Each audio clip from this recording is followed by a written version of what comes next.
Hello दोस्तों, good afternoon. नमः संस्कृताय। आप सभी का एमएस क्लासेस 1 में फिर से स्वागत है। आज हम बाणभट्ट की जो रचना कादम्बरी है उसके बारे में पढ़ेंगे। जो एक कथा है जो जिसका शाब्दिक अर्थ होता है, कादम्बरी का शाब्दिक अर्थ होता है मदिरा होता है। कादम्बरी जो है यह एक कथा है जिसमें 3 जन्मों के, इसमें कुछ पात्र है जिनके 3 जन्मों को लिया गया है और नायिका जो है एक ही नायिका होती है। उसके 3 जन्मों की कथा नहीं है, लेकिन नायक जो है उनके 3 जन्मों की कथा है। तो जो कादम्बरी है वह कहाँ से लिया गया है, उसका उपजीव्य क्या है दोस्तों? तो यह गुड़ाढ़ की बृहद कथा है, उससे यह जो कादम्बरी है लिया गया है। यह कल्पना प्रसूत कथा है। कवि ने इसमें कुछ कल्पनाओं के माध्यम से इस कथा को रचा है। तो कादम्बरी का सबसे जो प्रसिद्ध कथा रचना है वह कादम्बरी, बाणभट्ट की जो प्रसिद्ध रचना है दोस्तों वो कादम्बरी ही है। तो आइए आज हम देखते हैं उसका सामान्य परिचय। जो कादम्बरी है उसका सामान्य परिचय, उसका नायक कौन है, नायिका कौन है, सहनायक कौन है और उनके उसमें मंगलाचरण कौन सा है और वह कहाँ से लिया गया है। ठीक है दोस्तों, तो आइए स्टार्ट करते हैं बाणभट्ट की रचना कादम्बरी। तो आइए देखते हैं कि जो कादम्बरी है, कादम्बरी का शाब्दिक अर्थ क्या होता है दोस्तों? मदिरा होता है। कादम्बरी का जो शाब्दिक अर्थ होता है मदिरा होता है। शाब्दिक अर्थ क्या होता है दोस्तों? तो मदिरा होता है। शाब्दिक अर्थ है मदिरा होता है। शाब्दिक अर्थ क्या होता है? मदिरा होता है। और जो कादम्बरी के लेखक कौन है? तो कादम्बरी के लेखक हमारे बाणभट्ट हैं। कौन है दोस्तों? बाणभट्ट है। कादम्बरी जो ये रचना है किसकी है? बाणभट्ट की रचना है। बाणभट्ट की रचना है। कादम्बरी किसकी रचना है दोस्तों? तो बाणभट्ट की रचना है। जो ये कथा है, काव्य विधा क्या है? कादम्बरी की काव्य विधा क्या है? तो कथा है।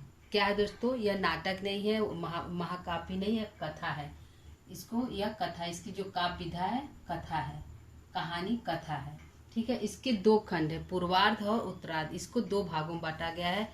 इसके पूर्वार्ध भाग की जो रचना की है बाणभट्ट ने किया है। उनके मृत्यु के बाद, बाणभट्ट के मृत्यु के बाद जो कुछ बचा अंश था तो उसको भूषण भट्ट ने पूरा किया है, जो बाणभट्ट के पुत्र थे। तो इसके 2 खंड है, पूर्वार्ध। पहला खंड है पूर्वार्ध है। दूसरा हमारा उत्तरार्ध है। दूसरा हमारा उत्तरार्ध है। तो उत्तरार्ध को भूषण भट्ट ने लिखा है, पूर्वार्ध को बाणभट्ट ने लिखा है। ठीक है दोस्तों, इसको बाणभट्ट ने लिखा है पूर्वार्ध को, और उत्तरार्ध को भूषण भट्ट ने लिखा है। यह कहानी का दूसरा पार्ट है। पूर्वार्ध में कुछ कहानी का पूर्व में क्या घटना हुई और उत्तरार्ध में उसका अंत कैसे हुआ, तो उसके कहानी को उत्तरार्ध जो भाग है भूषण भट्ट ने लिखा है और पूर्वार्ध जो बाणभट्ट ने लिखा है। इस कथा का रस क्या है? किस रस में यह कथा लिखा गया है दोस्तों? तो यह प्रेम पर आधारित है। इसमें नायक को 3 बार जन्म लेना पड़ता है नायिका को प्राप्त करने के लिए। तो नायिका का एक ही बार जन्म होता है। जो कादम्बरी और उपनायिका जो सहनायिका है महाश्वेता है, उनका एक ही बार जन्म होता है। जबकि नायक का पुंडरीक और जो चंद्रापीठ है उनको 3 बार जन्म लेना पड़ता है। तो मुख्य रूप से इसमें श्रृंगारिक रस है। कौन सा रस है दोस्तों? श्रृंगार रस है। इसमें मुख्य रूप से कौन सा रस है दोस्तों? श्रृंगार रस है।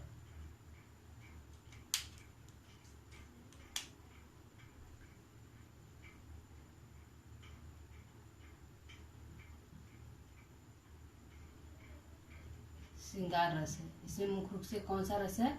श्रृंगार रस है। कौन सा रस है दोस्तों? मुख्य रूप से श्रृंगार रस इसमें है।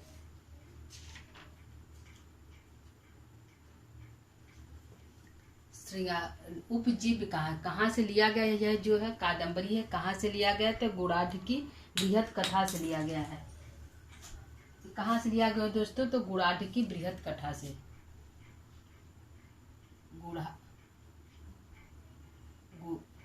गुड़ाढ़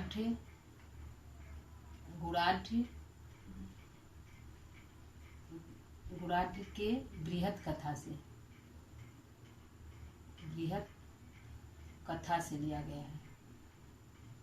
कहाँ से लिया गया? जो कादम्बरी है वो कथा कहाँ से लिया गया? तो गुड़ाढ़ के बृहद कथा से लिया गया है कादम्बरी।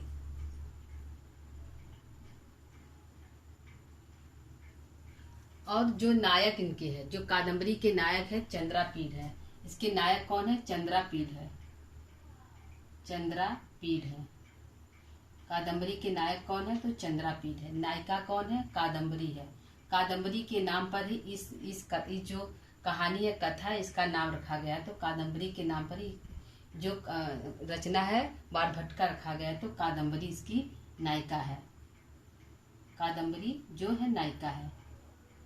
नायक जो है चंद्रापीड है और नायिका कादम्बरी है। तो इसके सहनायक, उसका जो प्रति एक सहनायक उसका मित्र होता है, तो वह कौन है? उसका क्या नाम है?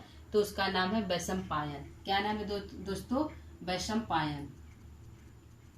वैशंपायन। वैशंपायन नाम है उसका। इसको पुंडरीक भी कहते हैं। पुंडरीक भी कहते हैं। वैशंपायन को पुंडरीक भी कहते हैं। तो इनका जो दूसरा जन्म है, पहला जन्म है पुंडरीक है, उनका दूसरा जन्म वैशंपायन है। तो इनके जो सहनायक है वह वैशंपायन है। सहनायिका कौन है? तो दोस्तों महाश्वेता है। सहनायिका कौन है? महाश्वेता है। महाश्वेता है। उनकी जो सहनायिका है यह महाश्वेता है। यह जो कादम्बरी की सहेली है, जो महाश्वेता है वो कादम्बरी की सहेली है। और वैशंपायन जो है चंद्रापीड का मित्र है। ठीक है दोस्तों। तो नायक के रूप में चंद्रापीड है, नायिका कादम्बरी है, सहनायक के रूप में वैशंपायन है और सहनायिका के रूप में हमारी ये जो है महाश्वेता है। तो रीति कौन सी है? बाणभट्ट ने पांचाली रीति का प्रयोग किया अपने रचनाओं में। तो कादम्बरी की जो रीति है वह पांचाली ही। कौन सी दोस्तों? पांचाली रीति है। पांचाली रीति है। कादम्बरी की कौन सी रीति है दोस्तों? तो कादम्बरी की जो रचना हुई है पांचाली रीति में हुई है। अलंकार कौन सा है? इसमें किस अलंकार का प्रयोग किया गया? तो विरोधाभास भी है, श्लेष भी है, उपमा भी है, उत्प्रेक्षा भी है। जो कादम्बरी में है तो मुख्य रूप से विरोधाभास भी है। विरोधाभास अलंकार है और विरोधाभास है और श्लेष अलंकार है, उपमा भी है। तो मुख्य रूप से विरोधाभास, श्लेष और उपमा जो है इनके अलंकार है। तो आइए देखते हैं लेखक, कादम्बरी के लेखक कौन है? बाणभट्ट है दोस्तों। काव्य विधा क्या है? कादम्बरी की काव्य विधा क्या है? कथा है। इसके दो भाग किए गए, पूर्वार्ध और उत्तरार्ध। पूर्वार्ध की रचना बाणभट्ट ने किया है, उत्तरार्ध की रचना भूसर भट्ट ने किया है। इसका प्रधान जो रस है श्रृंगारिक है, क्योंकि प्रेम प्रसंग है। इस जो कथा है 3 जन्मों की कथा है। तो यह इसका मुख्य जो रस होगा श्रृंगार रस होगा। उपजीव है, कहाँ से लिया गया है? कादम्बरी कहाँ से लिया गया है? तो गुणाढ़ की बृहद कथा से यह लिया गया है। इसके नायक चंद्रापीड है, नायिका है कादम्बरी है, सहनायक वैशंपायन है और सहनायिका महाश्वेता है। रीति जो है पांचाली है और अलंकार विरोधाभास, श्लेष, उपमा है। इसका मंगलाचरण दोस्तों रजजुषो जन्मनि सत्वृत्तये, जो इसका मंगलाचरण है। तो मंगलाचरण को इसमें 20 श्लोक, जो कादम्बरी है इसमें 20 श्लोक मुख्य रूप से गद्य 20 श्लोकों का प्रयोग किया गया है। तो जो प्रथम श्लोक है इसमें तेजमयी ब्रह्म की उपासना की गई है और द्वितीय श्लोक में शिव की चरणों की धूलि की उपासना की गई है। तृतीय श्लोक में विष्णु की वंदना की गई है और चौथे श्लोक में बाणभट्ट ने स्वयं अपने गुरु भूर्व की चरणों की वंदना की है। तो जो ये मंगलाचरण है रजजुषो जन्मनि सत्वृत्ते, जो मंगलाचरण है इसमें किस छंद का प्रयोग किया गया है? तो वंशस्थ छंद का प्रयोग किया गया है। जितने भी 20 श्लोक हैं दोस्तों, 20 श्लोक में वंशस्थ छंद का प्रयोग किया गया। किस छंद का दोस्तों? वंशस्थ छंद का प्रयोग किया गया है। वंशस्थ छंद का प्रयोग किया गया है। 20 श्लोक में हमारे किया गया वंशस्थ। मंगलाचरण क्या है? तो नमस्कारात्मक मंगलाचरण है। उन्होंने ब्रह्म रूपी तेज को नमस्कार किया है। तो मंगलाचरण जो है नमस्कारात्मक है। नमस्कारात्मक मंगलाचरण, नमस्कारात्मक मंगलाचरण है। जो मंगलाचरण है नमस्कारात्मक मंगलाचरण। पहले श्लोक में किसकी वंदना किया गया है दोस्तों? तो इसमें कुल श्लोक की संख्या जो है, कादम्बरी में कुल श्लोकों की संख्या कितनी है? कादम्बरी में कुल श्लोकों की संख्या कुल श्लोकों की संख्या कितना है दोस्तों? कुल श्लोक की संख्या क्या है दोस्तों? तो 20 है। जो कितना है दोस्तों? तो 20 है। कुल श्लोक कितने हैं दोस्तों? तो 20 है, 20 है, 20 श्लोक पूरा है। तो पहले श्लोक में किसकी वंदना की गई है? पहले जो श्लोक में किसकी वंदना की गई है? तो ब्रह्म रूपी तेज की। पहले श्लोक में किसका वंदना है? किसकी वंदना की गई है? दूसरे में किसका किया गया है? दूसरे श्लोक। तीसरे श्लोक में किसका किया गया है? तीसरे में श्लोक। और चतुर्थ में किसका किया गया है? चतुर्थ श्लोक में। तो दोस्तों पहले श्लोक में हमारा ब्रह्म रूपी जो तेज है, ब्रह्मा है, उनकी स्तुति की गई, उनके चरणों की वंदना की गई है। तो ब्रह्म रूपी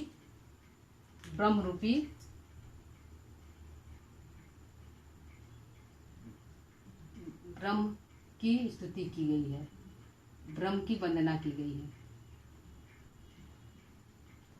वंदना की गई है किसकी की गई है दोस्तों? ब्रह्म की वंदना की गई है। दूसरे श्लोक में शिव के चरणों की धूलि की वंदना की गई है। शिव की वंदना की गई है, शिव की वंदना की गई है दूसरे श्लोक में। तीसरे में हमारे विष्णु की वंदना की गई है,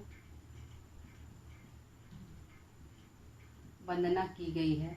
और चतुर्थ श्लोक में किसकी है? तो भूर्व जो उनके गुरु है, गुरु के चरणों की, गुरु के चरणों की, जो भूर्व है, उनके भर्वु जो है, उनके जो भर्वु जो गुरु है, उनकी वंदना की गई है तीसरे श्लोक में।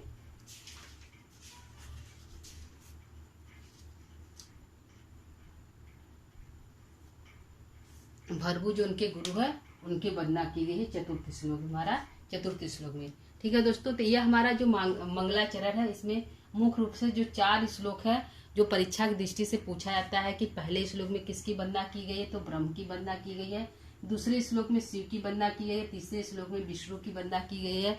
और चतुर्थ श्लोक में हमारे दोस्तों अपने गुरु जो बाणभट्ट है, उन्होंने अपने गुरु के चरणों की वंदना की गई है, जो उनके गुरु भर्वु थे। ठीक है, और आइए देखते हैं कि जो नायक है चंद्रापीठ के माता पिता क्या नाम था? तो चंद्रापीठ के जो माता पिता थे, चंद्रापीठ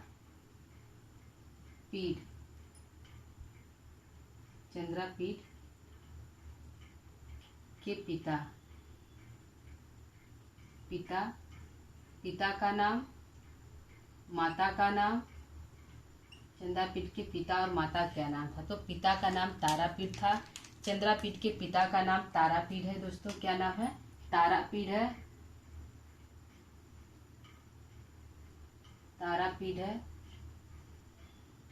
चंद्रापीठ के पिता का नाम तारापीठ है, माता का नाम विलासवती है। क्या नाम है? माता का नाम विलासवती है।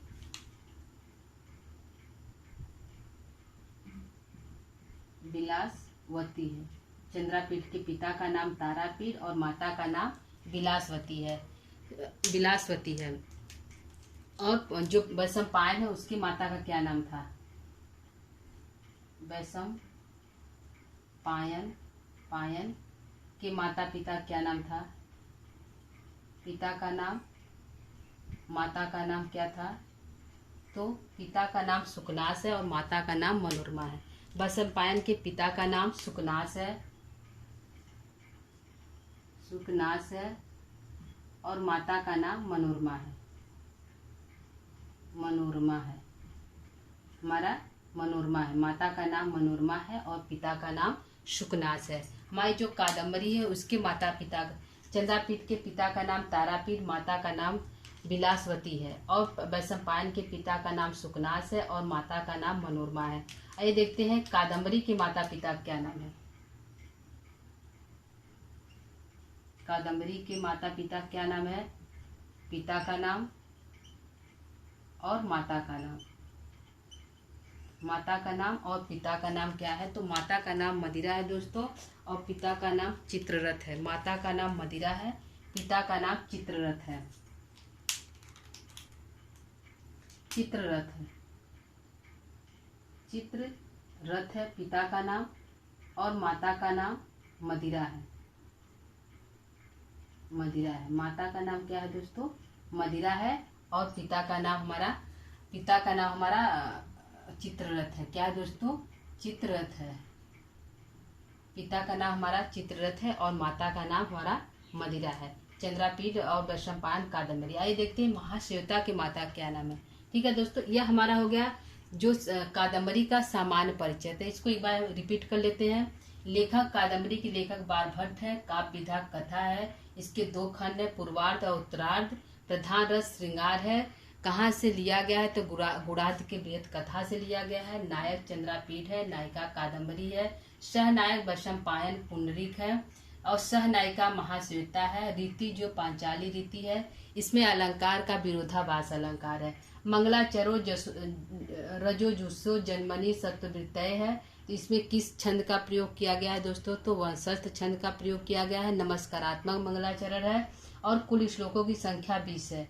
पहले श्लोक में ब्रह्म की वंदना किया गया, ब्रह्म की वंदना की गई है। और दूसरे श्लोक में शिव की वंदना है। तीसरे श्लोक में विष्णु की वंदना है। चतुर्थ श्लोक में गुरु के चरणों, उनके भरभू गुरु थे, उनकी वंदना की गई है। चंद्रापीठ के पिता का नाम तारापीठ, माता का नाम विलासवती। वैशंपायन के पिता का नाम सुकनास है, और माता का नाम मनोरमा है। कादम्बरी के पिता का नाम चित्ररथ है, और माता का नाम हमारा मदिरा है। आइए देखते हैं आगे हम महाश्वेता के माता पिता का क्या नाम है। ठीक है दोस्तों, महाश्वेता के माता पिता का क्या नाम है दोस्तों? यह आप लोग उतार सकते हैं, देख सकते हैं। परीक्षा दृष्टि से इम्पॉर्टेंट है, तो आप वीडियो को पोस्ट करके इसको आप लिख सकते हैं। आगे हम देखते हैं महाश्वेता के माता पिता।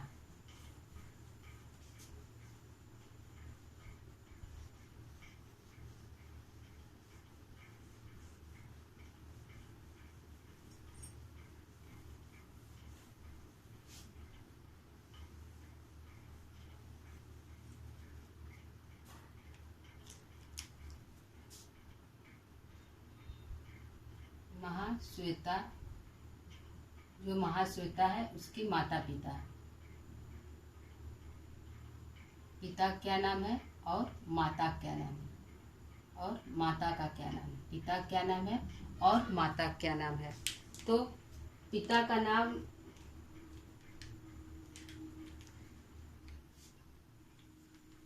दोस्तों आगे की वीडियो हम फिर से देखेंगे। आज के लिए यहीं पर विराम लेते हैं। नमः संस्कृता।